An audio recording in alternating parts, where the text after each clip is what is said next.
able to be clearly. And let's jump into today's session and the portion that God has given us to study. We all know that we were meditating on the passage from chapter 14. And last week we saw the prayer of Jesus in the Garden of Gethsemane. And now we will be looking into the next portion, which is the arrest of Jesus Christ, and we will be focusing on that passage, which is from 43 to 52. I request you all to open your Bibles and whatever notebooks and pencils you have to take down notes and look into the Word of God. As we were clearly seeing how this passion narrative is coming into play. And since chapter 14, we were looking into different aspects of the passion of Jesus Christ, and we saw how the things are unfolding. And as you all know, Mark, the ample amount of time that is given to the passion of Jesus Christ.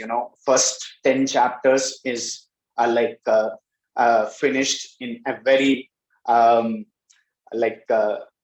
immediate manner, and then we go into the rest of the from 11th chapter onwards, and then exactly the event of passion that we see comes from chapter 14. And that's where we see how Jesus is preparing for his burial and crucifixion and burial. That's what we see in these passages. Let's as we go forward, we will be, as we start this and go into the passage, we will be looking from verse 42, which says, "Rise, let us go. Here comes my betrayer." We had seen verse 42 last week, but now just like we see the continuation, as we have always told you that biblical stories and narratives are written in a continuous manner, and sometimes we are given that different headings and it breaks our flow. But we have to be careful that when we read the passages, we have to read it in one flow and in one the story, the narrative that is given to us. As you see verse 42, it says that Jesus coming out of the Garden of Gethsemane, and then not exactly coming out, but he's there, and then he has finished his prayer, and he sees that his betrayer is coming and he's getting arrested. The prayer that he prayed is now coming into action. The will of the Father is now coming into action. Now we see that Mark has explained this portion with much of objectivity. Like he has taken the facts very clearly, or he has stated the facts that how Jesus got arrested and how we go about in the rest of the passages and the story in the Mark's gospel. Now we see that there is there is an arrest, or there is a seizure that is there in verse 42. Now sometimes when I was saying that we have to see the continuity in the story, sometimes we just take now the beginning part of verse 42 and say, "Rise, let us go," and make a sermon out of it. So let us be careful that there is another portion to it. Now, sometimes we preach missional messages out of "Rise, let us go," and a lot of missional messages can come out of this. But we have to be careful from where you are taking the verse and what is the passage that is followed. And so let us be careful when we read those passages. So we see there is a psychological and spiritual arrest or seizure, which the agony which Jesus is going through in the previous passage, and that seizure, that arrest, which is psychological and spiritual, is turning into physical arrest. The word seizure or arrest is used many number of times in this passage. When we see from 43 to 52, there are a lot of occasions where this word is used again and again, and we see that how Jesus's arrest is coming about. Now, second, as we look into this passage, one more thing which I want to start with in the beginning.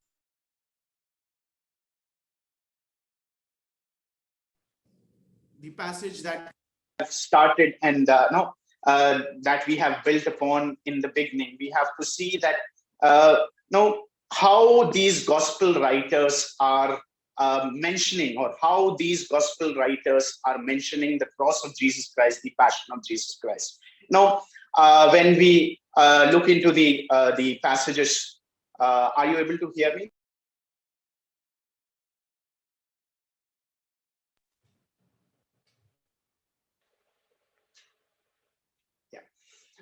When we look into these passages and when we see these passages, of passion of Jesus Christ, sometimes when we hear about passion, there is a lot of emphasis given on the actual act or the pain and the physical pain that is attributed. Albi has spoken a lot about that in the previous session. The emphasis of physical agony that Jesus went through, and that is true. In fact, it is true that there is a physical agony that Jesus went through during his crucifixion. But the emphasis of gospel writers over there is not to tell us about the physical pain that he went through. You will see in 14th chapter, the emphasis again and again is put into the mockery and shame of cross that Jesus went through. How Jesus was mocked, how he was put to shame. And those are most of the time, like if you see all the four gospels as such, it basically focuses on, especially the Mark's gospel, focuses on the shame and mockery that comes with the cross and the passion that we come across in the gospels.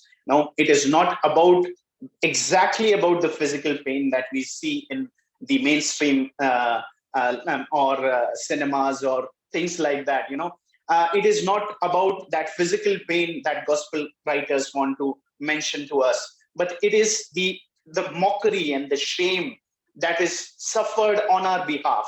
It is not rather horridness or the physical pain that Jesus went through. And today, as we look into this passage, we will be looking into the hostility that gospel brings. The message of the gospel brings hostility. Hostility basically meaning that it generates or it creates, like we will have enemies. Now, that is the offense of the gospel, or that's what we see over here, that we will have enemies. When we declare or when we preach the gospel, there are times that we will be challenged on the basis of our faith that we are carrying and the message that we carry, because it is not very pleasing to the people. And that's what we have to that's what we see in this passage also. And I will cover the four aspects of hostility that we see in this passage. And then towards the end, we will see some of the discipleship lessons that we will go through as we read in this passage. There verses 42 to 43. This is a faceless, the hostility that doesn't have a face, especially when you see the whole passage, how it comes out, like names are not mentioned. Much of the names are not mentioned. So it is faceless, like you don't know who is coming across. Now, hostility in its outset, how do you see it? Then we go on to the second, but it doesn't mean that it is not planned or it is not premeditated. It does not, you might not at the outset understand the hostility that is there, or you might not understand the things that are currently happening, but there is a planning that goes behind the hostility. And there is a planning that we see in this passage as we come across Jesus's arrest. And then we see that how do we respond to the hostility that comes across us. Now, when we are responding, or when people are challenging us, how do you respond? And what do we see through this passage? How do we respond? These are just general markers that today's message that we'll go through. And then towards the end, in the fourth part, we will see the result, what hostility brings, and then we will see the few portions. So generally, the outline of today's passage, as we look from verse 43 onwards to verses 52, we will also look into some of the discipleship marks that that Mark wants to tell us, and as we go into this gospel. First of all, when we read verse 43, it says that just as he was speaking, when we look into that passage of chapter 14, verses 43, just as he was speaking, Judas, one of the 12, appeared.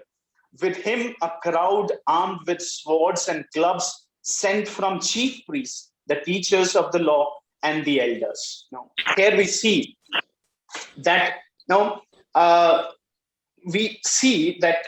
hostility is most of the times it's faceless. We don't know how at the outset, when we see at the outset, it is mostly faceless. Now, the people who are coming over there, the crowd, we don't know who they are. The crowd with swords and clubs who are coming, we don't know who they are. Especially when you see in this whole passage that there are not many names mentioned, who cut the ear of the disciple who cut the ear of the servant of the chief priest. And then we don't know the young man that is mentioned in verse 52. And like that, we see that there is no mention of names in this passage. What do we see? Only two names that occur in this passage is Judas and Jesus. Only two people are mentioned, and that's how we see in this passage. The verse 43 only says that Judas, one of the 12, and he was referred to as one of the 12. And this is very interesting as we look into this passage. When you say that he was one of the 12, out of the 9 occasions that one of the 12 mentioned in the Gospels, 8 times it is mentioned about Judas. Out of all the 4 Gospels, the 9 times that it is mentioned that it is one of the 12, 8 times it is about Judas. And he's it is not the first time that he's introduced like that. He's introduced like that in verses 10. He's introduced like that in verses 17. And he's introduced like that in verse 20 also. And that's what we see over there. And when we go forward, when hostility comes, or basically when people turn hostile, sometimes there are trusted ones who turn hostile to us. Trusted people, very closest to Jesus, walking with him, eating with him, having company with him. And that he was the person who faced hostility.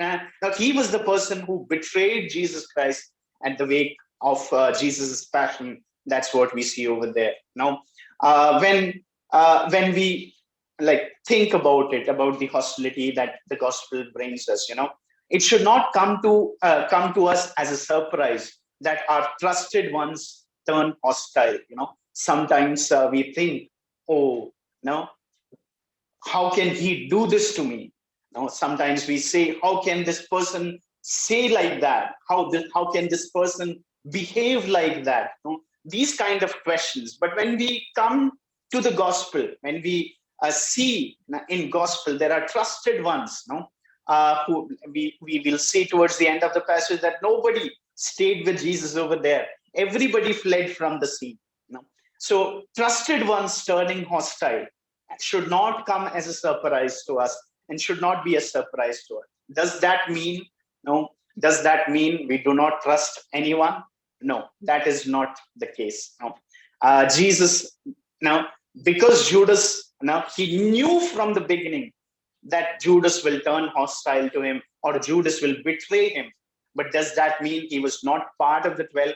Now, here we see the humility of Jesus also, and something that we have to also not take it as a surprise, but we can expect that in our journey when we are like when we are in this Christian journey, that sometimes we might face that we will definitely not might we will definitely face hostility, but this hostility might come from the people who are very close to us or may be very close to us. And but now the forces that are coming, the forces that are working behind it, I said at the outset, we don't know, we might not know, or we might not understand that who is coming and what is coming. And the people who are, especially when you see in this verse 43, a crowd armed with swords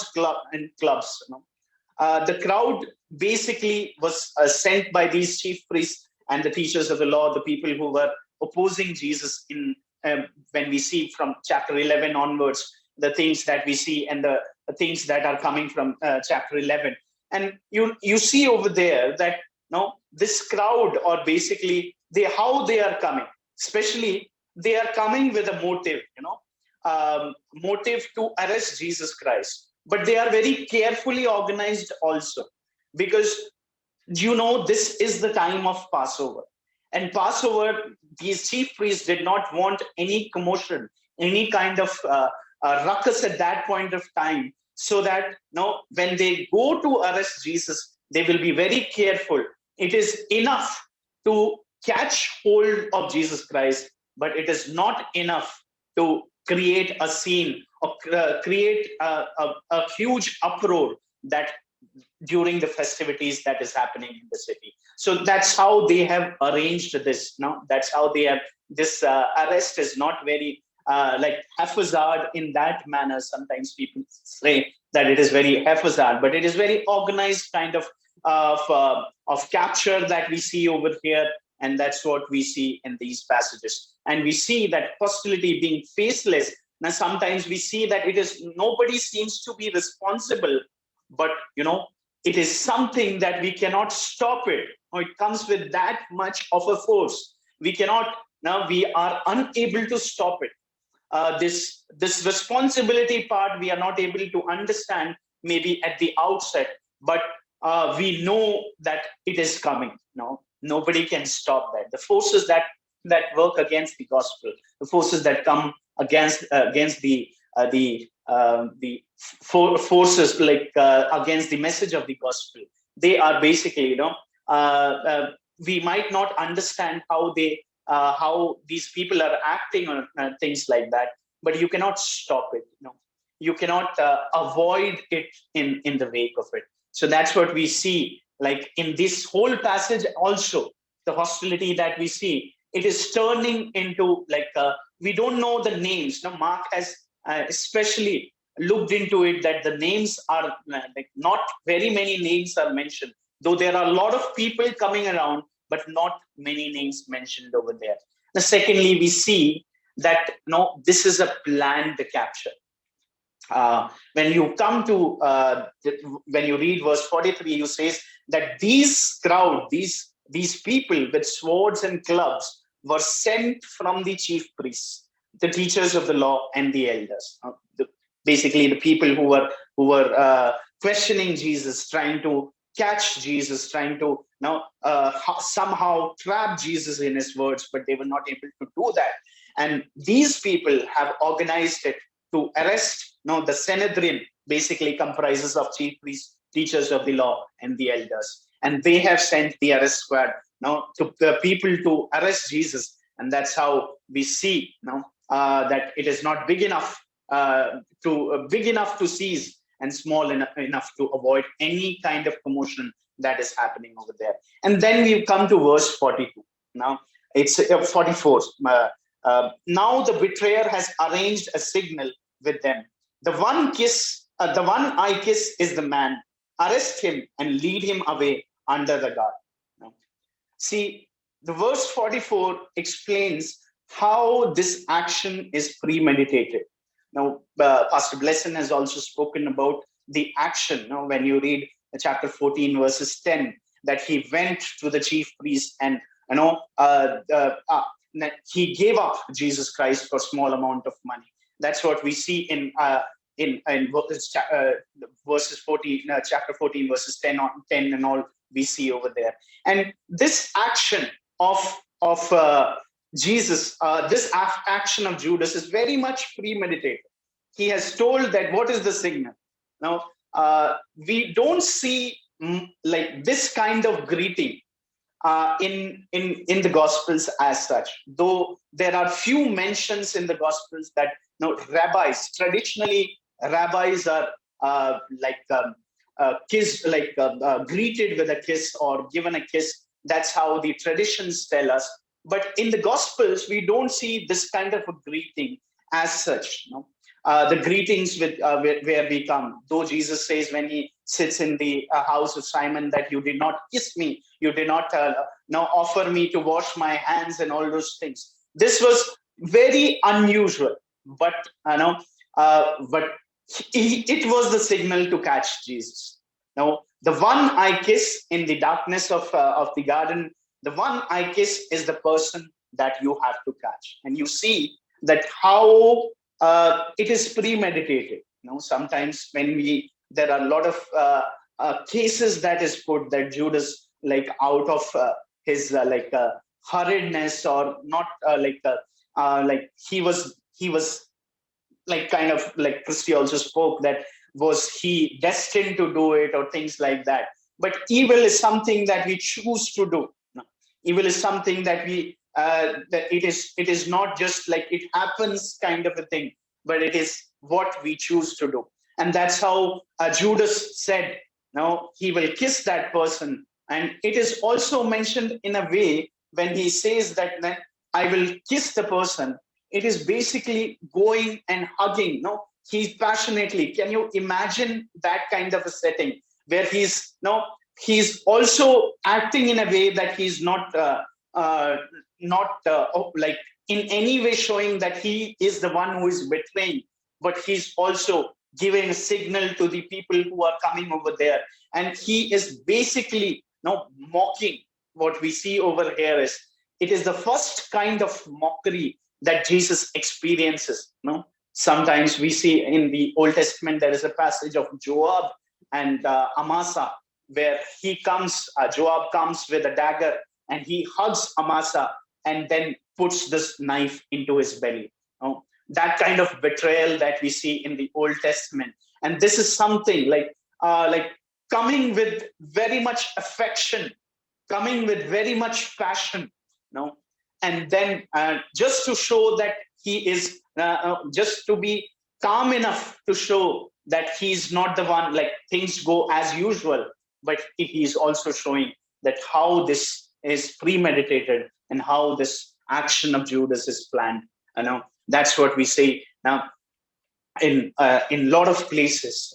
Sometimes when we see in today's scenario, there is a very much emphasis, or I say that it is a recent infatuation to blur the lines of good and evil.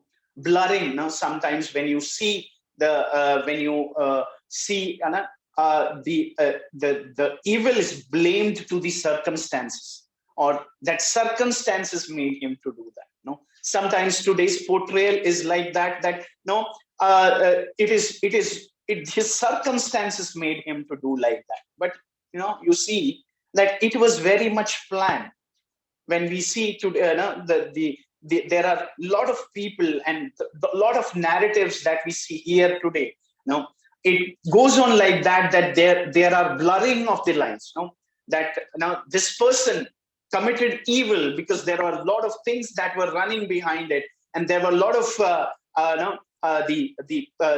the circumstances that made him to do that.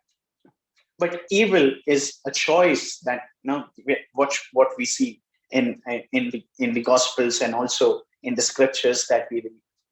It is not like haphazardly happening.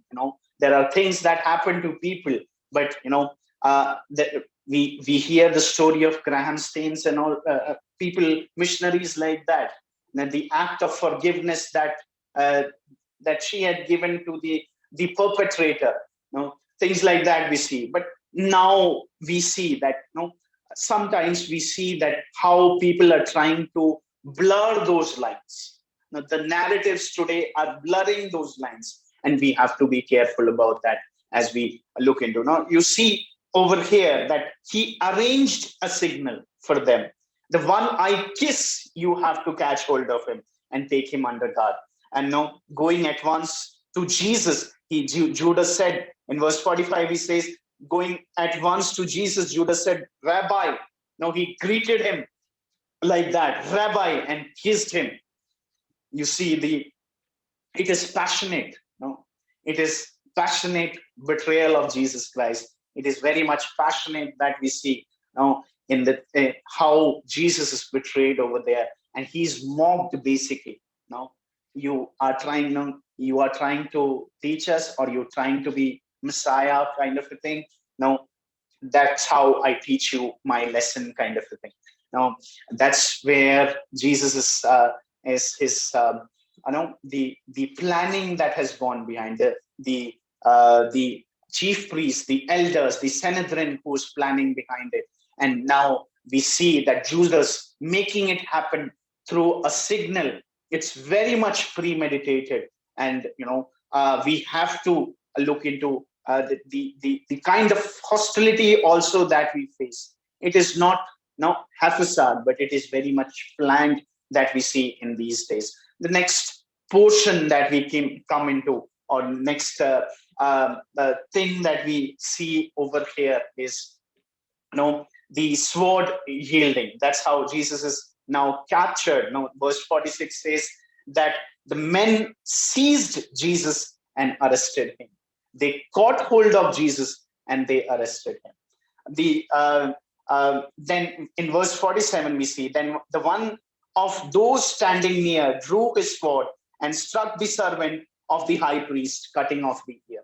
In Mark's gospel, we don't see the name, or we are not aware of the identity of that person.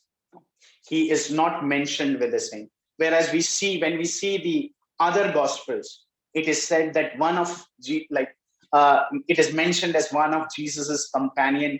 In John's gospel, it is mentioned as Peter, and the person whose ear was cut, his name is also mentioned in John's gospel. But in Mark's gospel, the identity of this person we don't know, and there are great many debates. Some people say that it is one of the disciples. Some people say that it is Peter. Some people say that it is James, or John.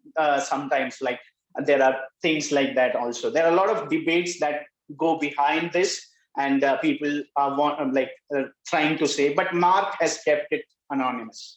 Mark does not mention his name, so we will keep him like this. And I preferably want to put him because there is another debate that comes across is that because of the crowd that had come to seize Jesus, among those crowds, some people acted very in a sudden manner, and the shot misfired and cut the ear of the high priest's servant. So they say that the people who came to seize Jesus, the people who came to catch Jesus, from among those people, this person had acted like this, and the identity is not from the disciples, but of the crowd that came to catch Jesus. But leaving the debates aside, or keeping the debates aside, now we don't know. Mark doesn't mention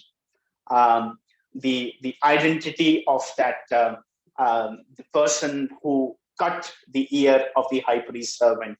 Now, and I want to put him among the disciples, that he was one among the disciples, because other three gospel writers attest to those stories and say that he was the disciple. He was one of the companions, maybe not among the 12, or John is very much sure that he's Peter, but we don't know the identity as such over here. So now how do you respond to the hostility? Now, we have seen we saw that the hostility was faceless. Now, it comes without a face at the outset. We don't know who are coming. The crowd comes and the people who are coming. Then we saw that it is very much planned, how the chief priests and the elders have planned this out, and how Judas has made it into action. And that's how we see that how that arrest of Jesus, have come about, and that's what we see over there. Basically, what do I want to tell you from this? This man who was standing there drew his sword and struck the servant of the high priest.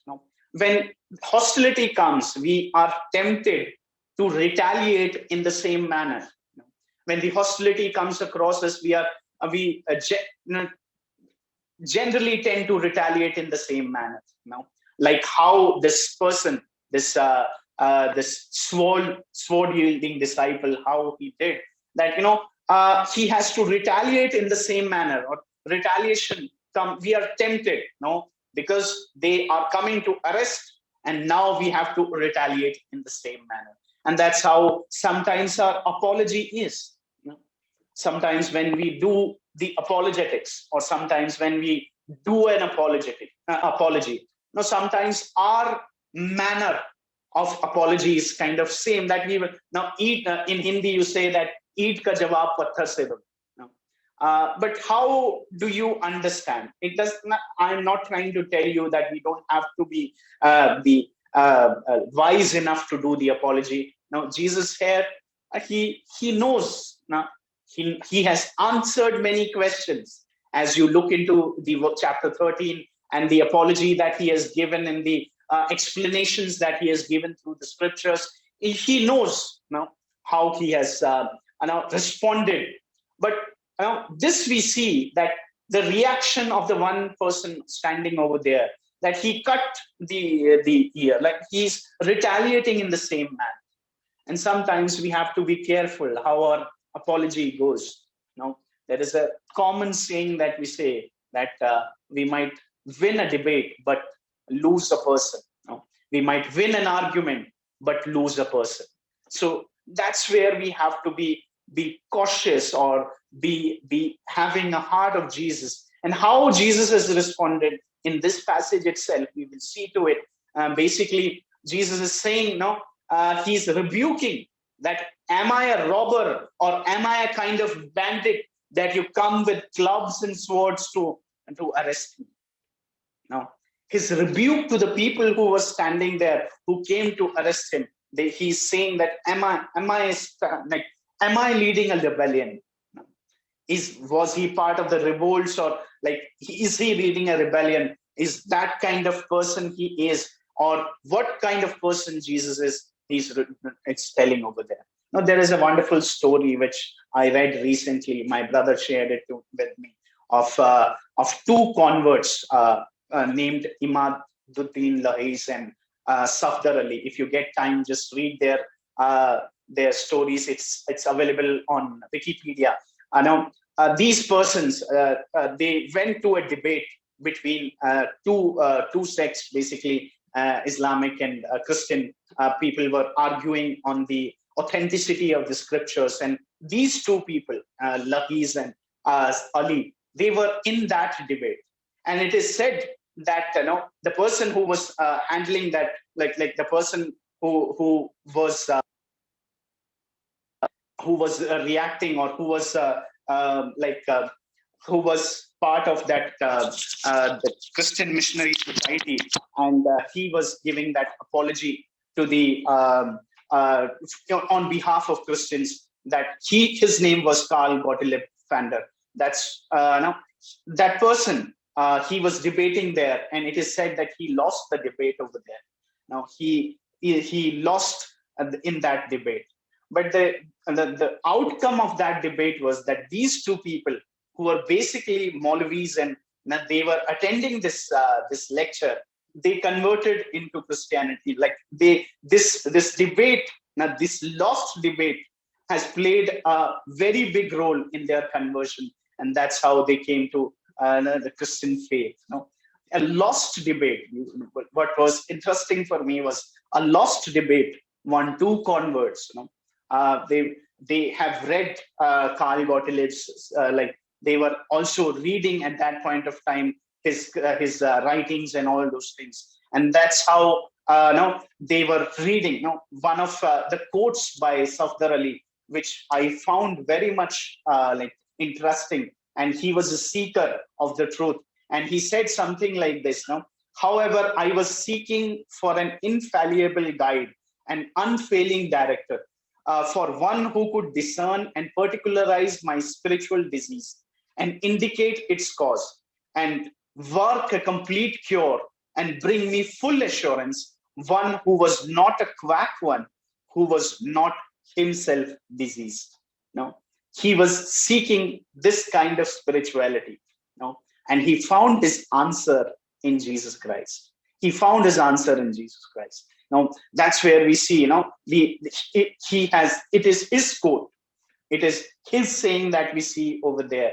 And sometimes when we usually say, or when we usually address kind of like retaliation or our apology that we have made, we have to be cautious enough or careful enough when we retaliate. It should not be a very sudden kind of an action that comes out of us and we retaliate in the same manner those people.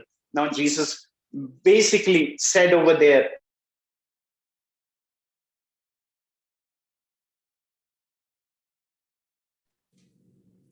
in verse 48, you will read that you have, am I leading, Jesus says that, am I leading a rebellion, that you have come with swords and clubs to capture me? Jesus over there is saying that he's not part of a rebellion, or he's not leading a rebellion.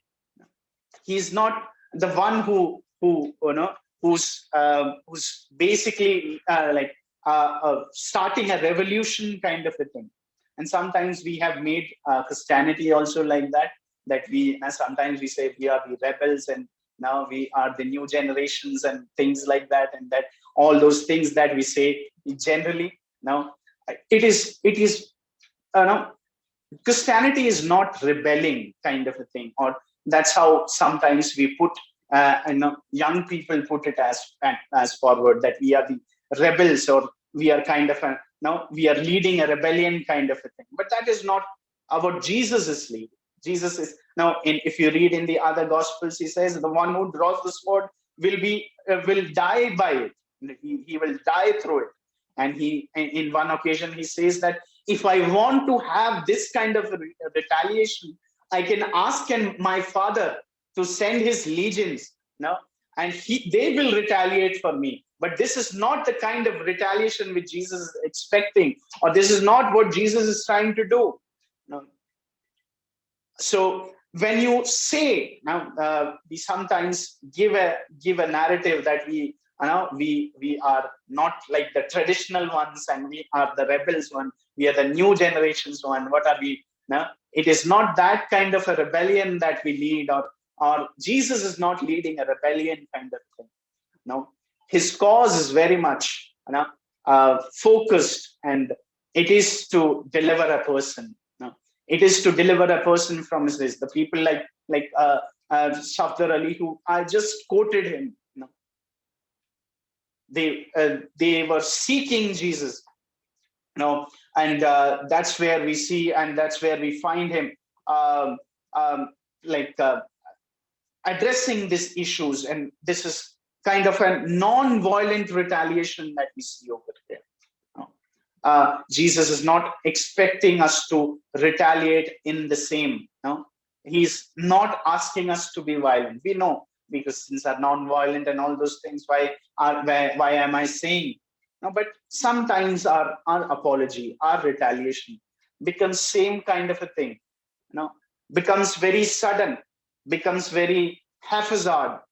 But we have to when we respond to the hostility, what is our response? Are we retaliating in the same manner?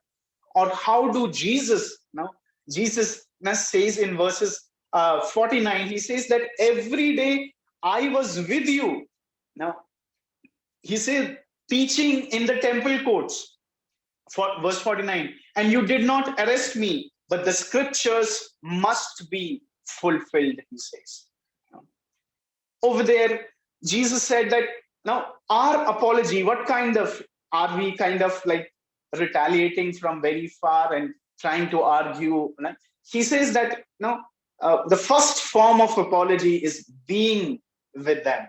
No, so Jesus was there in midst of them. He was among them. He was in the midst of them, and he said, I am with you.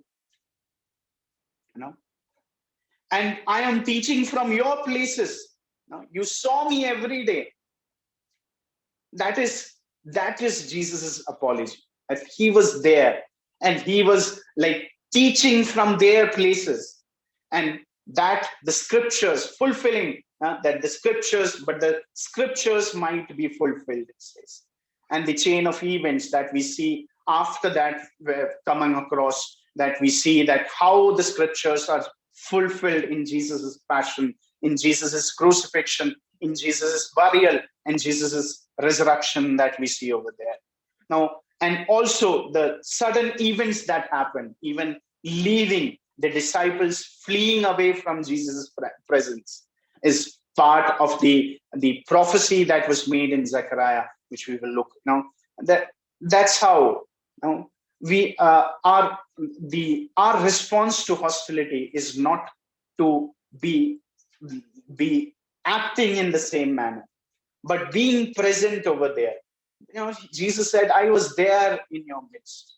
I was teaching from your courts. Now, it is not just like a uninvolved apology. It's not uninvolved apology. That's what I want to put over here. He was involved with them. Now, sometimes it's just words that we want to argue with, or the actions that we want to retaliate with. But it is involving yourself. It might bring hostility. It might bring, it might like put you in a very dangerous space. But you have to be involved in that gospel. Now, when we see in these passages also that Jesus praying for the will of the Father and how this is acting out, how he's involved in all these things. That's where we see how Jesus fulfilled the scriptures. Our hostility, our suffering is the fulfillment of the scriptures, which I say. All the apostles who have written, Paul and all those things, are suffering, are very much part of the gospel, and we will face in these times that we see. And finally, we can come to the last portion, the result of the hostility. We have seen how faceless, how people were hostile. We saw that how they were planning it. And then we see over here is how Jesus is responding. He's saying that I am not leading a rebellion, or I am not a rebel figure that you see like that. Or his retaliation is not as sudden or same kind with which they have come with swords and clubs to arrest Jesus. No, it is not that kind of message that Jesus wants to give. Now, finally, when we come to the result of hostility, and that is like everybody fled from there. Then everyone deserted him and they fled from there. That's what is written out there. Now, they all drank with him. That's what we see in the 14th chapter, and we see in the beginning. Now, when they were breaking the bread, they were partaking in the wine, and Jesus said, "This is my body, and now this is my blood." They all were partaking in that. Now, they all drank. They all ate. They even pledged to die with Jesus. Now, you read in when Peter was like, when Jesus was predicting Jesus's Peter's denial, he said, now verse 14 verses 31, he says, but Peter insisted emphatically, even if I have to die with you, I will never disown you. He says that even if I have to die with you, and not only Peter, you see in the verse, the phrase ahead of that, and all the others said the same. All the others said the same. But you see that now all of them in verse 49, that's what we see. Verse 50, that's what we see, that everyone deserted him and fled. Nobody was there. Was it now? What was Jesus's expectation over there? What was he expecting from them, or was it we saw that it was not a violent action that he was expecting to them? But what were the disciples lacking at that point of time? They were lacking the faith. That's what we see in this passage. They were lacking the faith that Jesus wanted to instill in them. The faith that they did not believe in what Jesus said. They did not believe in Jesus. They did not believe in God. And there are a lot of they were still dependent on themselves. They were still depending on their power, that we will hold on. Sometimes when we say that we will hold on, we will stand firm, we don't understand our weaknesses. We don't understand. No, we are ignorant about our weaknesses, and we still say that we will stand. It is not by their disciples' strength. Now, when they were trying to stand on their own strength, they all left Jesus and fled from there. Following Jesus might bring hostility. That's what we know. Everyone who was there, they fled him. Now that young man, we see in verse 51 and 52, a young man wearing nothing but a linen garment was following Jesus. When they seized him, he fled naked, leaving his garments behind. There are a lot of things that why did Mark put this story, and you can refer to few of the initial sessions where Albie has told about this young man's story and how about this young man. I don't want to go into all those debates. Some people say that it is connected to the figure which appear in chapter 16 now, but there are a lot of some people say that he's Mark himself, and there can be a possibility that he's Mark himself, and some people say that they try to connect him to the prefigure, like he's kind of figure of baptism, and now he has left the old and taken the new and all those things. But that's very wrong figure.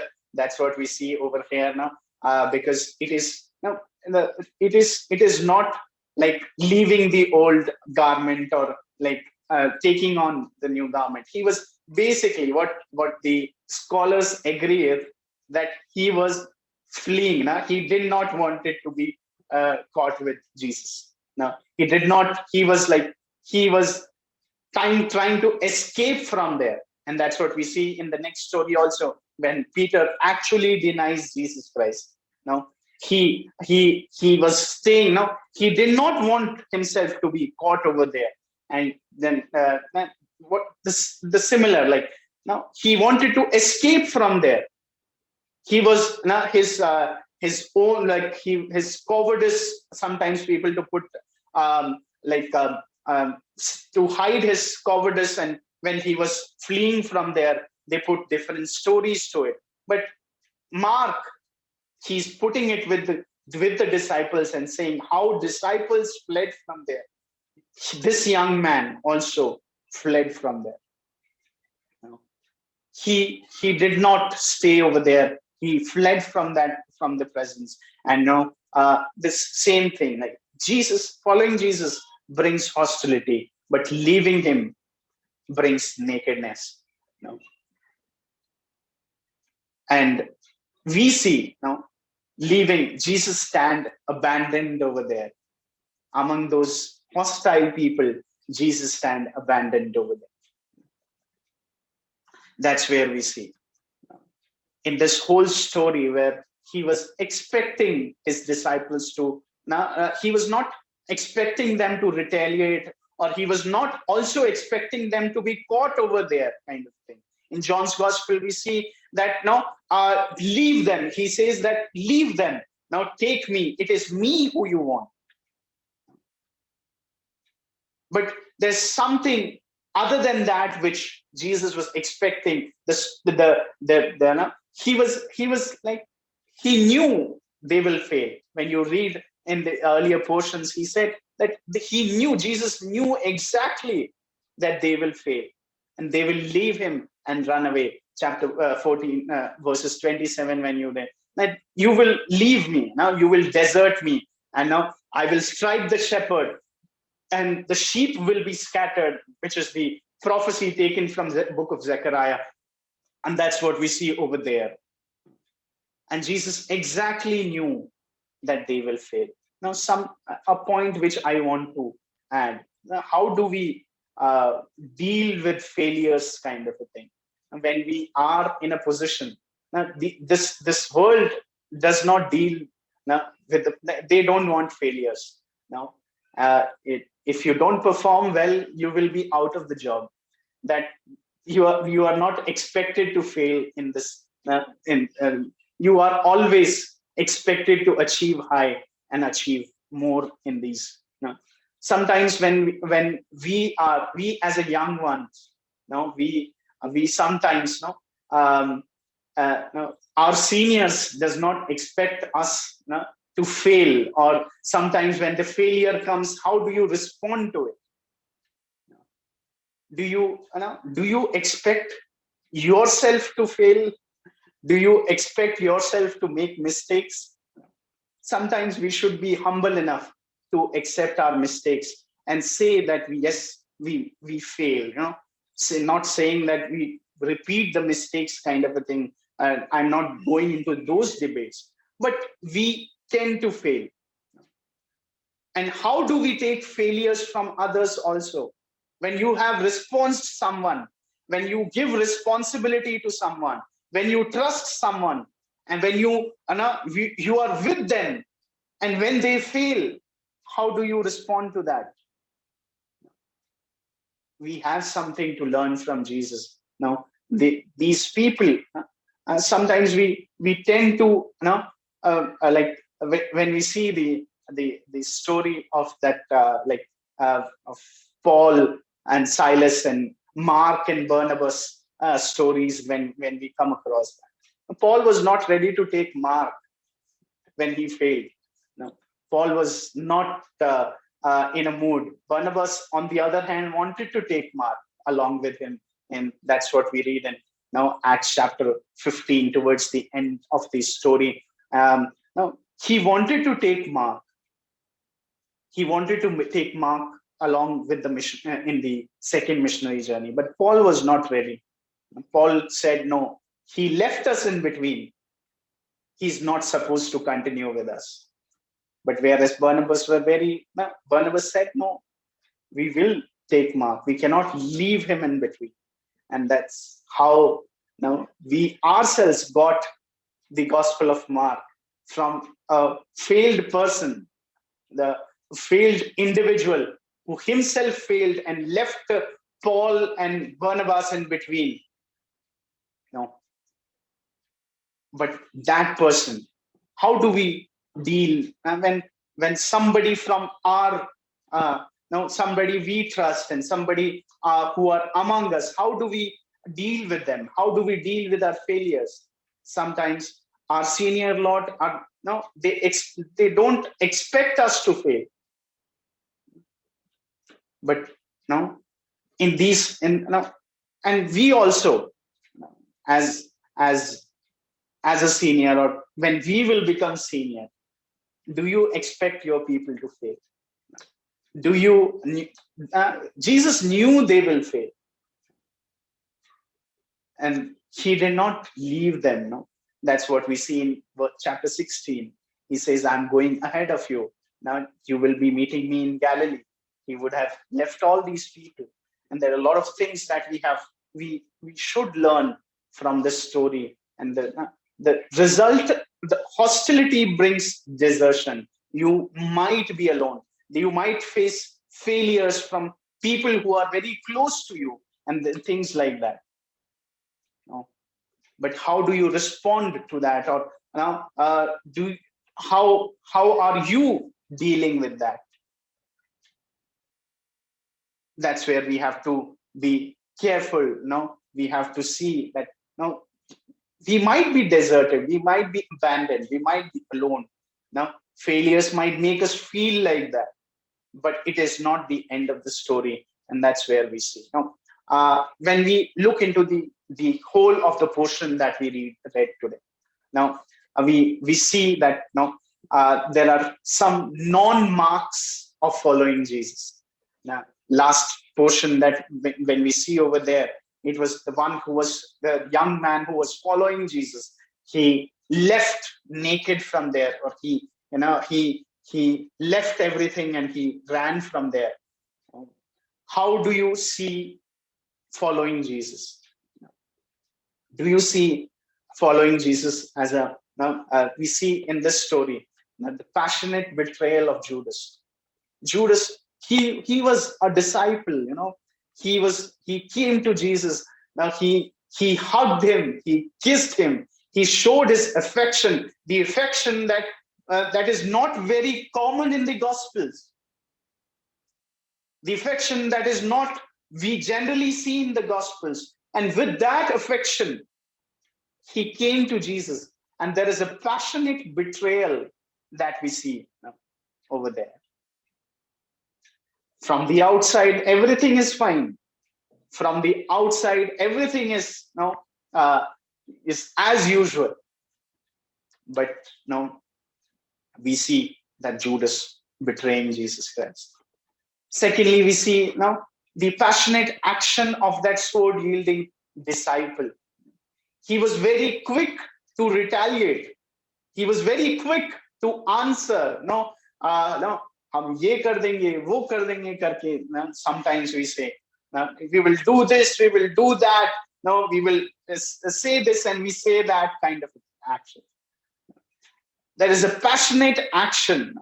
But Jesus is not leading a rebellion. It is not a revolution that he is leading. His cause is not to create rebels. No, he's in the process of making disciples and making followers. That's where we see, and that's what we generally look over there, and we have a lot of zeal with us, but it has to come with that knowledge. The one following, as we are following Jesus Christ. Now we see a passionate desertion. Those people who said, "No, Jesus, whatever happened, we won't leave you. We won't go away from you. We will be with you. We will stick with you. We will be with you, and we will not go anywhere. Wherever you go, we will come. If I have to die with you, I will come and die with you." But these people mostly depend on their own strength of standing rather than depending on Jesus to stand. They depend on themselves as they go forward in this journey. They are. We see like those who are we can make out the humility of Jesus, which we see is dependence on the Father. Being a human, we see in the prayer in the Garden of Gethsemane that he was dependent on his Father. He was not acting on his behalf, but he was acting on the will of the Father. And that's what we see in that prayer. Here also, when he's going through that hour, he's not depending on himself, but he's depending on the Father to fulfill the will of the Father. All disciples, we see these are some of the non-marks of following Jesus. the outward expression, the zeal without knowledge, or like the standing on your own. And sometimes, if I'm not too far stretching it, if I'm not taking it too far, that's where we see that 4 kinds of soils, and in which 3 that did not bear fruit. The thorny, and so, the seed that fell among the thorns, that thorny ground, the desires of this world, the wealth, they choked it. No. And then we see now the rocky soil, the sudden action, it came out quickly. And then and another we see that the wayside, it has not gone inside only. It has not taken roots. It has not gone inside. It has not, there is, unless and until it goes deeper, it doesn't take root. Now, how will it grow? And that's where we see this kind of expressions.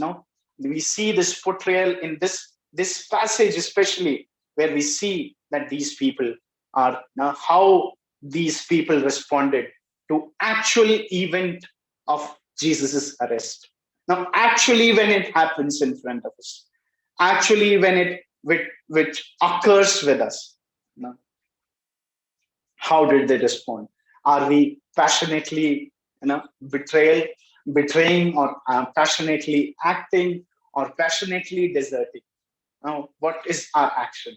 Now, this is the final, which I want you to leave with. Now, following Jesus is the passionate act of surrender to the will of the Father. Jesus surrendered himself. Jesus surrendered. His act of, he was praying about it. Now he's acting on it. That is the action part where we see that Jesus was arrested. Following Jesus is a passionate act of surrender. It is not kind of a retaliation kind of a thing, but it is completely surrendering to the Father's. Now, people of God, when we look into this passage, we generally when we see in these passages, especially focus on this passage, the passage that brings comes with objectivity. The reality has now started. Now, the Jesus is getting arrested. He will be mocked. He will be shamed. Now he will be beaten. All those things that we see over there, in all those places, in all those, how, as followers of Jesus Christ, how do we respond to the hostility? How do we deal with the failures that happen in front of us? Now, Jesus is not, it's not like we are kind of, he's just asking us to depend on him, to surrender. On our behalf, we don't have a standing on our own, but to completely surrender to the will of the Father. We can do all those things. We can do all those actions, and we might be able enough to do that. Jesus was able enough to respond in a manner which it can be like this. He could have acted very differently, but in all those places, he knew that he's surrendering himself to the will of the Father, and that's what our desire or our attitude be, that we completely surrender to the will of the Father. Let's look to the Lord in prayer as we look, as we have seen in this passage, as we have focus, the actual arrest part and actual passion that starts from here. In this passion of Jesus, when people become hostile to us, people become our enemies, how do we respond? Let's close our eyes and help us that there may be a lot of we might not expect it, we might not desire it, we might not we might struggle with it, but in all those places God wants us to surrender to us, to his will. Father, we submit ourselves, Lord, as we have seen in this passage, as we have, Lord, Lord, meditated on this passage, and Lord, the gospel that puts us, the offense of the gospel that we come across in our lives, Lord. Sometimes people it will bring hostility in our lives, Lord. Father, make us, Lord, like as you said, it is to believe in you and believe in Jesus. Father, help us to have that assurance, have that courage to depend on you, not standing on our own, but completely surrendering to you and surrendering to the will of the Father. Lord. Father, we as we see you day by day, how you surrendered each and every moment, let it be a learning in our lives also, as we surrender ourselves to you in everyday life, in every walks of our lives, and especially when there are challenges and struggles that we face due to the gospel, Lord. Make us, Lord, not to depend on ourselves, but completely act in surrender, Lord. Thank you, Lord. In Jesus' name we pray. Amen. God bless you all.